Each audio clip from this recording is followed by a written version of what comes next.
Hi hello friends, പുതിയൊരു വീഡിയോയിലേക്ക് എല്ലാവർക്കും സ്വാഗതം. ഇന്നത്തെ video Veliyankode locum bridge Vadakkeppuram അത് സംബന്ധിച്ചുള്ള ഒരു വീഡിയോ ആണ്. ഷട്ടറിൻ്റെ വർക്ക് ഏകദേശം ഒക്കെ കഴിഞ്ഞിട്ടുണ്ട്, കുറച്ചുകൂടെ പണി ബാക്കിയുണ്ട്.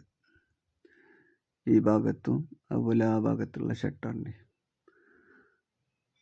പാലത്തിൻ്റെ പണി പഴയ പോലെ തന്നെ, വലിയ മാറ്റമൊന്നുമില്ല. ചെറുതായിട്ടുള്ളൊരു നീക്കങ്ങളെ നടന്നിട്ടുള്ളൂ. ഈ പുറങ്ങ് മാറഞ്ചേരി ഭാഗത്ത് ഒരു ഫില്ലറിൻ്റെ പണി കഴിഞ്ഞിട്ടുണ്ട് മുഴുവനായിട്ട്. ഒരു ഫില്ലറിൻ്റെ പണി നടക്കുന്നുണ്ട്. ഈ വെളിയങ്കോട് ഭാഗത്ത് ഒന്നുമില്ല, പഴയ പോലെ തന്നെ. പിന്നെ വേറൊരു അപ്ഡേഷൻ ഉള്ളതെന്ന് വെച്ചാൽ, മുന്നേ ഇവിടെ വണ്ടിയൊക്കെ പോകാൻ പറ്റിയിരുന്നു, അത് പൊളിച്ചിട്ടുണ്ടായിരുന്നു. അതിപ്പോൾ രണ്ടാമത് പുനർനിർമ്മിച്ചിട്ടുണ്ട്.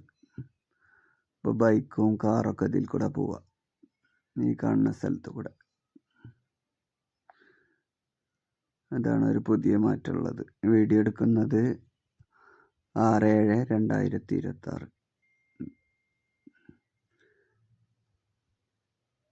അപ്പോൾ ഓക്കെ, ബൈ. പുതിയൊരു വീഡിയോയുമായി വീണ്ടും കാണാം.